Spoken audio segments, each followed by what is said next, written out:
Welcome back to A Clock in the Journal, where shadows twist into stories and mysteries breathe beneath the surface. Tonight, we step into a tale that seems touched by enchantment, a story of beauty, danger, and deception. But as always, Father Brown reminds us that even in the glow of fairy lights, the truth waits in the dark. This is The Fairy Tale of Father Brown by G.K. Chesterton. The picturesque city and state of Heilig-Wallenstein was one of those toy kingdoms of which certain parts of the German Empire still consist. It had come under the Prussian hegemony quite late in history, hardly 50 years before the fine summer day, when Flambeau and Father Brown found themselves sitting in its gardens and drinking its beer.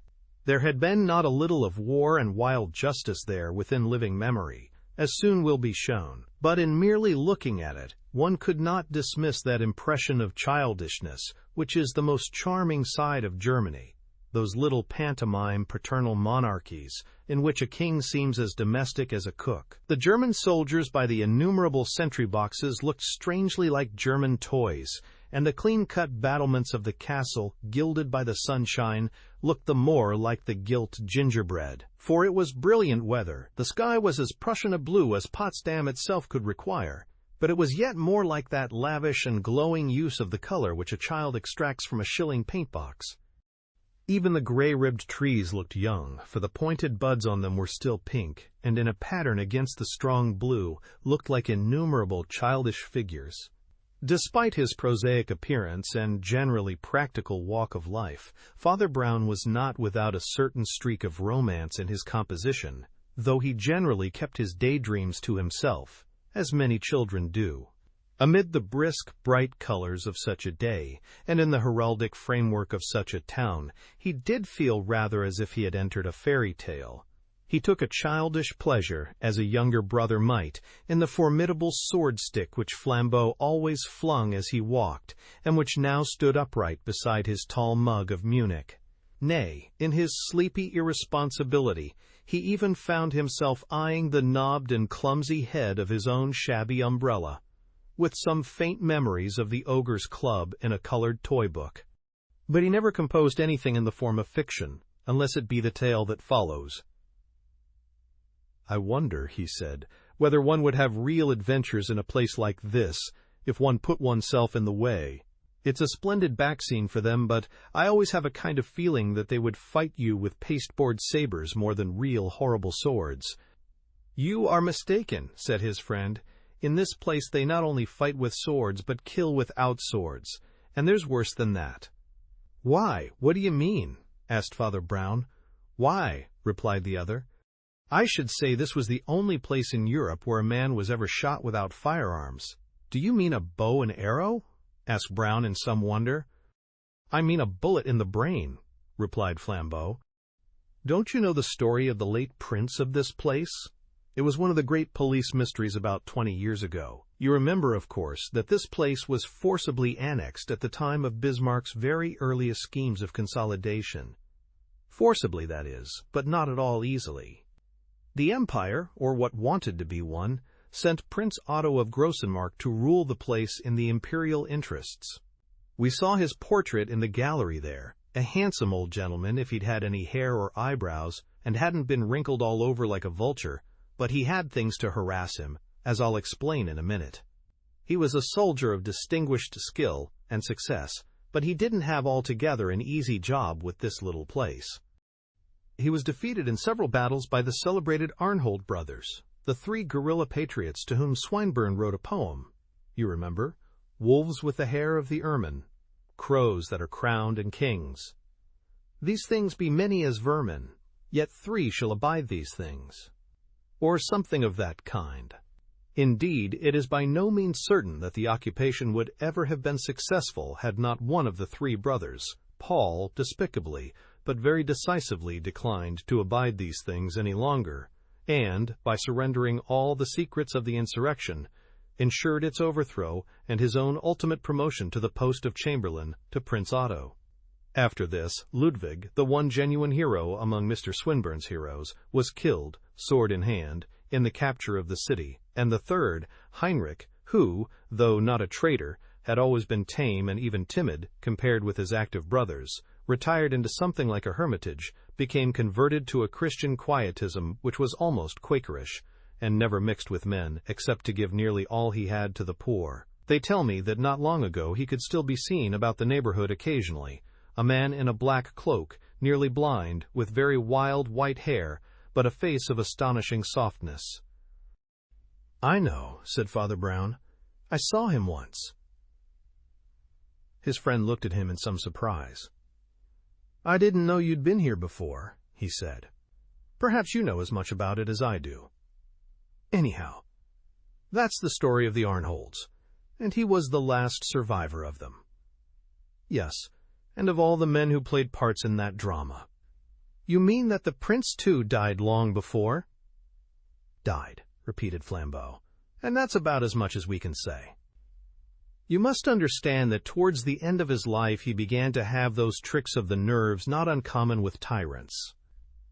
He multiplied the ordinary daily and nightly guard round his castle, till there seemed to be more sentry boxes than houses in the town, and doubtful characters were shot without mercy.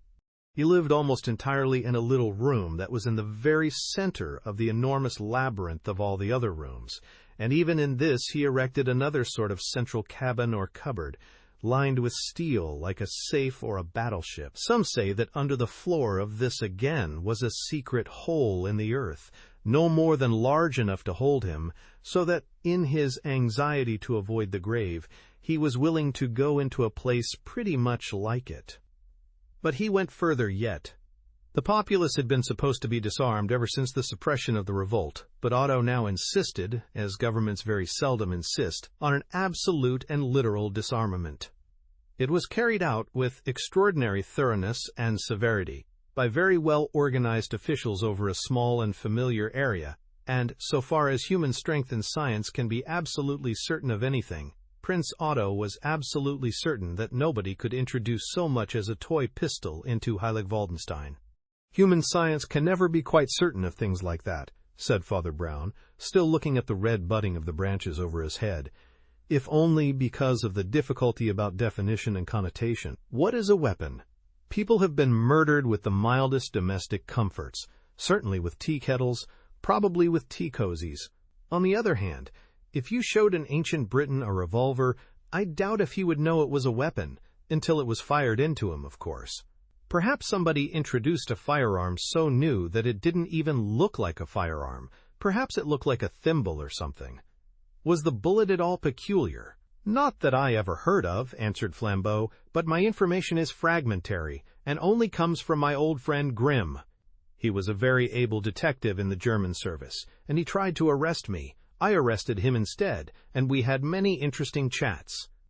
He was in charge here of the inquiry about Prince Otto, but I forgot to ask him anything about the bullet.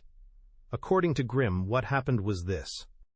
He paused a moment to drain the greater part of his dark lager at a draught, and then resumed. "On the evening in question, it seems, the prince was expected to appear in one of the outer rooms, because he had to receive certain visitors whom he really wished to meet.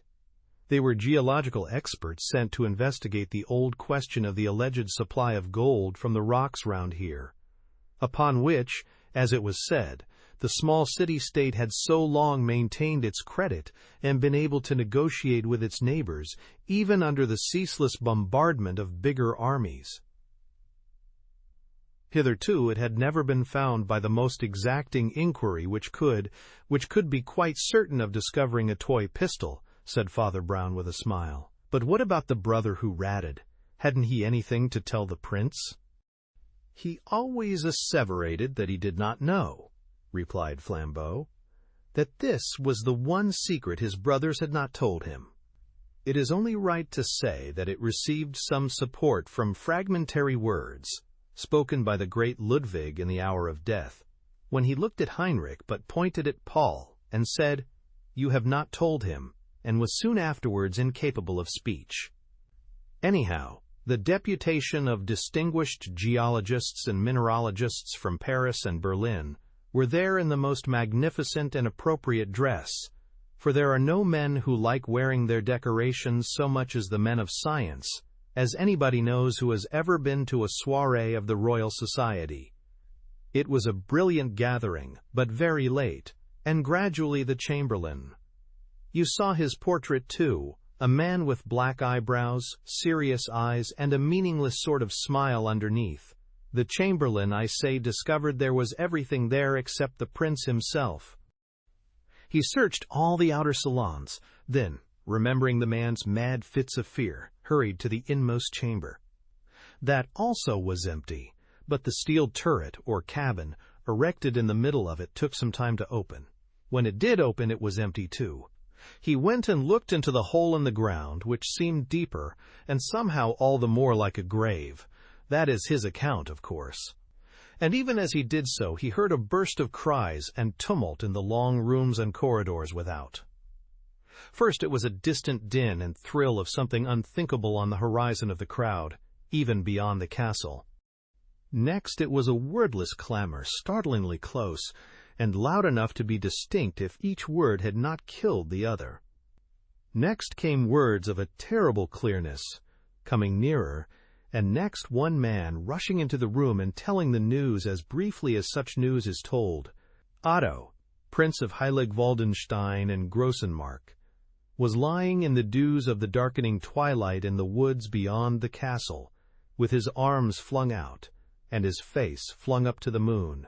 The blood still pulsed from his shattered temple and jaw, but it was the only part of him that moved like a living thing. He was clad in his full white and yellow uniform, as to receive his guests within, except that the sash or scarf had been unbound, and lay rather crumpled by his side. Before he could be lifted, he was dead. But dead or alive, he was a riddle, he who had always hidden in the inmost chamber out there in the wet woods, unarmed and alone. "Who found his body?" asked Father Brown.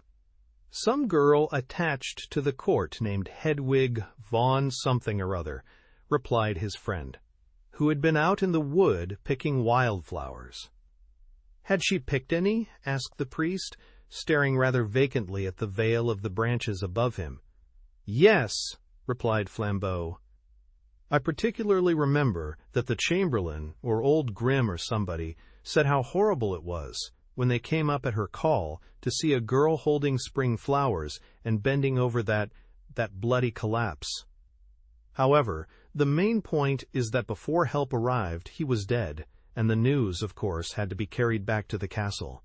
The consternation it created was something beyond even that natural in a court at the fall of a potentate. The foreign visitors, especially the mining experts, were in the wildest doubt and excitement, as well as many important Prussian officials, and it soon began to be clear that the scheme for finding the treasure bulked much bigger in the business than people had supposed. Experts and officials had been promised great prizes or international advantages, and some even said that the prince's secret apartments and strong military protection were due less to fear of the populace than to the pursuit of some private investigation of— "Had the flowers got long stalks?" asked Father Brown. Flambeau stared at him. "What an odd person you are," he said. "That's exactly what old Grimm said. He said the ugliest part of it, he thought, uglier than the blood and bullet, was that the flowers were quite short, plucked close under the head." "Of course," said the priest, "when a grown-up girl is really picking flowers, she picks them with plenty of stalk.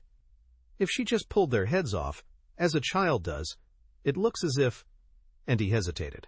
"Well?" inquired the other. "Well, it looks rather as if she had snatched them nervously, to make an excuse for being there after she was there." "I know what you're driving at," said Flambeau rather gloomily, "but that and every other suspicion breaks down on the one point, the want of a weapon. He could have been killed, as you say, with lots of other things, even with his own military sash, but we have to explain not how he was killed, but how he was shot. And the fact is, we can't. They had the girl most ruthlessly searched. For, to tell the truth, she was a little suspect, though the niece and ward of the wicked old Chamberlain, Paul Arnhold. But she was very romantic, and was suspected of sympathy with the old revolutionary enthusiasm in her family. All the same, however romantic you are, You can't imagine a big bullet into a man's jaw or brain without using a gun or pistol. And there was no pistol, though there were 2 pistol shots. I leave it to you, my friend. How do you know there were 2 shots? Asked the little priest. There was only one in his head, said his companion, but there was another bullet hole in the sash. Father Brown's smooth brow became suddenly constricted. Was the other bullet found? He demanded. Flambeau started a little. I don't think I remember, he said. Hold on, cried Brown, frowning more and more, with a quite unusual concentration of curiosity. Don't think me rude. Let me think this out for a moment. All right, said Flambeau, laughing, and finished his beer. A slight breeze stirred the budding trees and blew up into the sky cloudlets of white and pink that seemed to make the sky bluer and the whole colored scene more quaint. They might have been cherubs flying home to the casements of a sort of celestial nursery. The oldest tower of the castle, the Dragon Tower, stood up as grotesque as the ale mug, but as homely. Only beyond the tower glimmered the wood in which the man had lain dead. What became of this Hedwig eventually? Asked the priest at last. She is married to General Schwartz, said Flambeau. No doubt you've heard of his career, which was rather romantic. He had distinguished himself even before his exploits at Sadowa and Gravelotte. In fact, he rose from the ranks, which is very unusual even in the smallest of the German. Father Brown sat up suddenly. Rose from the ranks, he cried, and made a mouth as if to whistle. Well, well, what a queer story. What a queer way of killing a man. But I suppose it was the only one possible. But to think of hate so patient. What do you mean? Demanded the other. In what way did they kill the man? They killed him with the sash, said Brown carefully, and then, as Flambeau protested, Yes, I know about the bullet. Perhaps I ought to say he died of having a sash. I know it doesn't sound like having a disease. I suppose, said Flambeau, that you've got some notion in your head, but it won't easily get the bullet out of his. As I explained before, he might easily have been strangled, but he was shot. By whom? By what? He was shot by his own orders, said the priest. You mean he committed suicide? I didn't say by his own wish, replied Father Brown. I said by his own orders. Well, anyhow, what is your theory? Father Brown laughed. I am only on my holiday, he said. I haven't got any theories. Only this place reminds me of fairy stories. And, if you like, I'll tell you a story. The little pink clouds, that looked rather like sweet stuff, had floated up to crown the turrets of the gilt gingerbread castle, and the pink baby fingers of the budding trees seemed spreading and stretching to reach them. The blue sky began to take a bright violet of evening when Father Brown suddenly spoke again. It was on a dismal night, with rain still dropping from the trees and dew already clustering, that Prince Otto of Grossenmark stepped hurriedly out of a side door of the castle and walked swiftly into the wood. One of the innumerable sentries saluted him, but he did not notice it. He had no wish to be specially noticed himself. He was glad when the great trees, gray and already greasy with rain, swallowed him up like a swamp. He had deliberately chosen the least frequented side of his palace, but even that was more frequented than he liked. But there was no particular chance of officious or diplomatic pursuit, for his exit had been a sudden impulse. All the full-dressed diplomatists he left behind were unimportant. He had realized suddenly that he could do without them. His great passion was not the much nobler dread of death, but the strange desire of gold. For this legend of the gold he had left Grossenmark and invaded Heilig-Waldenstein. For this, and only this, he had bought the traitor and butchered the hero. For this he had long questioned and cross-questioned the false chamberlain, until he had come to the conclusion that, touching his ignorance, the renegade really told the truth. For this he had, somewhat reluctantly, paid and promised money on the chance of gaining the larger amount, and for this he had stolen out of his palace like a thief in the rain, for he had thought of another way to get the desire of his eyes, and to get it cheap. Away at the upper end of a rambling mountain path to which he was making his way, among the pillared rocks along the ridge that hangs above the town, stood the hermitage, hardly more than a cavern fenced with thorn, in which the third of the great brethren had long hidden himself from the world.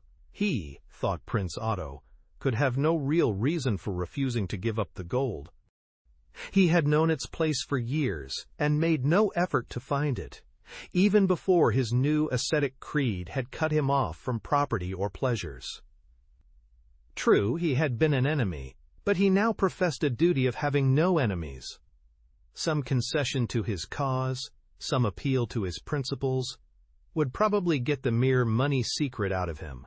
Otto was no coward, in spite of his network of military precautions, and, in any case, his avarice was stronger than his fears. Nor was there much cause for fear. Since he was certain there were no private arms in the whole principality, he was 100 times more certain there were none in the Quaker's little hermitage on the hill, where he lived on herbs, with 2 old rustic servants, and with no other voice of man for year after year. Prince Otto looked down with something of a grim smile at the bright, square labyrinths of the lamp-lit city below him. For as far as the eye could see, there ran the rifles of his friends, and not one pinch of powder for his enemies. Rifles ranked so close even to that mountain path that a cry from him would bring the soldiers rushing up the hill, to say nothing of the fact that the wood and ridge were patrolled at regular intervals. Rifles so far away, in the dim woods, dwarfed by distance beyond the river, that an enemy could not slink into the town by any detour. And round the palace rifles, at the west door and the east door, at the north door and the south, and all along the 4 facades linking them, he was safe. It was all the more clear when he had crested the ridge and found how naked was the nest of his old enemy. He found himself on a small platform of rock, broken abruptly by the 3 corners of precipice. Behind was the black cave, masked with green thorn, so low that it was hard to believe that a man could enter it. In front was the fall of the cliffs and the vast but cloudy vision of the valley. On the small rock platform stood an old bronze lectern or reading stand, groaning under a great German Bible. The bronze or copper of it had grown green with the eating airs of that exalted place, and Otto had instantly the thought, even if they had arms, they must be rusted by now. Moonrise had already made a deathly dawn behind the crests and crags, and the rain had ceased. Behind the lectern, and looking across the valley, stood a very old man in a black robe that fell as straight as the cliffs around him, but whose white hair and weak voice seemed alike to waver in the wind. He was evidently reading some daily lesson as part of his religious exercises. They trust in their horses. "Sir," said the Prince of Heilig-Waldenstein, with quite unusual courtesy, "I should like only one word with you." "And in their chariots," went on the old man weakly, "but we will trust in the name of the Lord of hosts." His last words were inaudible, but he closed the book reverently, and, being nearly blind, made a groping movement and gripped the reading stand. Instantly his 2 servants slipped out of the low-browed cavern and supported him. They wore dull black gowns like his own, but they had not the frosty silver on the hair, nor the frost-bitten refinement of the features. They were peasants, Croat or Magyar, with broad, blunt visages and blinking eyes. For the first time something troubled the prince, but his courage and diplomatic sense stood firm. "I fear we have not met," he said, "since that awful cannonade in which your poor brother died." "All my brothers died," said the old man, still looking across the valley. Then for one instant, turning on Otto his drooping, delicate features and the wintry hair that seemed to drip over his eyebrows like icicles, he added, "You see, I am dead too." "I hope you'll understand," said the prince, controlling himself almost to a point of conciliation, "that I do not come here to haunt you, as a mere ghost of those great quarrels. We will not talk about who was right or wrong in that, but at least there was one point on which we were never wrong, because you were always right. Whatever is to be said of the policy of your family, no one for one moment imagines that you were moved by the mere gold. You have proved yourself above the suspicion that, The old man in the black gown had hitherto continued to gaze at him with watery blue eyes and a sort of weak wisdom in his face. But when the word gold was said, he held out his hand as if in arrest of something, and turned away his face to the mountains. "He has spoken of gold," he said. "He has spoken of things not lawful. Let him cease to speak." Otto had the vice of his Prussian type and tradition, which is to regard success not as an incident, but as a quality. He conceived himself and his like as perpetually conquering peoples who were perpetually being conquered. Consequently, he was ill-acquainted with the emotion of surprise, and ill-prepared for the next movement, which startled and stiffened him. He had opened his mouth to answer the hermit when the mouth was stopped and the voice strangled by a strong, soft gag suddenly twisted round his head like a tourniquet. It was fully 40 seconds before he even realized that the 2 Hungarian servants had done it, and that they had done it with his own military scarf. The old man went again weakly to his great brazen-supported Bible, turned over the leaves with a patience that had something horrible about it, till he came to the Epistle of St. James, and then began to read. The tongue is a little member, but something in the very voice made the prince turn suddenly and plunge down the mountain path he had climbed. He was halfway towards the gardens of the palace before he even tried to tear the strangling scarf from his neck and jaws. He tried again and again, and it was impossible. The men who had knotted that gag knew the difference between what a man can do with his hands in front of him and what he can do with his hands behind his head. His legs were free to leap like an antelope on the mountains, his arms were free to use any gesture or wave any signal, but he could not speak. A dumb devil was in him. He had come close to the woods that walled in the castle before he had quite realized what his wordless state meant and was meant to mean. Once more he looked down grimly at the bright, square labyrinths of the lamp-lit city below him, and he smiled no more. He felt himself repeating the phrases of his former mood with a murderous irony. Far as the eye could see ran the rifles of his friends, every one of whom would shoot him dead if he could not answer the challenge. Rifles were so near that the wood and ridge could be patrolled at regular intervals. Therefore it was useless to hide in the wood till morning. Rifles were ranked so far away that an enemy could not slink into the town by any detour. Therefore it was vain to return to the city by any remote course. A cry from him would bring his soldiers rushing up the hill, but from him no cry would come.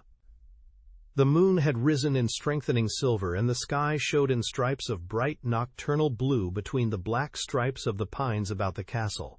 Flowers of some wide and feathery sort, for he had never noticed such things before, were at once luminous and discolored by the moonshine, and seemed indescribably fantastic as they clustered, as if crawling about the roots of the trees. Perhaps his reason had been suddenly unseated by the unnatural captivity he carried with him, but in that wood he felt something unfathomably German, the fairy tale. He knew with half his mind that he was drawing near to the castle of an ogre. He had forgotten that he was the ogre. He remembered asking his mother if bears lived in the old park at home. He stooped to pick a flower, as if it were a charm against enchantment. The stalk was stronger than he expected, and broke with a slight snap. Carefully trying to place it in his scarf, he heard the halloo, "Who goes there?" Then he remembered the scarf was not in its usual place. He tried to scream and was silent. The second challenge came, and then a shot that shrieked as it came, and then was stilled suddenly by impact. Otto of Grossenmark lay very peacefully among the fairy trees, and would do no more harm either with gold or steel. Only the silver pencil of the moon would pick out and trace here and there the intricate ornament of his uniform, or the old wrinkles on his brow. May God have mercy on his soul. The sentry who had fired, according to the strict orders of the garrison, naturally ran forward to find some trace of his quarry. He was a private named Schwartz, since not unknown in his profession, and what he found was a bald man in uniform, but with his face so bandaged by a kind of mask made of his own military scarf that nothing but open, dead eyes could be seen, glittering stonily in the moonlight. The bullet had gone through the gag into the jaw, That is why there was a shot hole in the scarf, but only one shot. Naturally, if not correctly, young Schwartz tore off the mysterious silken mask and cast it on the grass, and then he saw whom he had slain. We cannot be certain of the next phase. But I incline to believe that there was a fairy tale, after all, in that little wood, horrible as was its occasion. Whether the young lady named Hedwig had any previous knowledge of the soldier she saved and eventually married, or whether she came accidentally upon the accident and their intimacy began that night, we shall probably never know. But we can know, I fancy, that this Hedwig was a heroine, and deserved to marry a man who became something of a hero. She did the bold and the wise thing. She persuaded the sentry to go back to his post, in which place there was nothing to connect him with the disaster. He was but one of the most loyal and orderly of 50 such sentries within call. She remained by the body and gave the alarm, and there was nothing to connect her with the disaster either, since she had not got, and could not have, any firearms. "Well," said Father Brown, rising cheerfully, "I hope they're happy." "Where are you going?" asked his friend. "I'm going to have another look at that portrait of the Chamberlain, the Arnhold who betrayed his brethren," answered the priest. I wonder if a man is less a traitor when he is twice a traitor." And he ruminated long before the portrait of a white-haired man with black eyebrows and a pink, painted sort of smile that seemed to contradict the black warning in his eyes.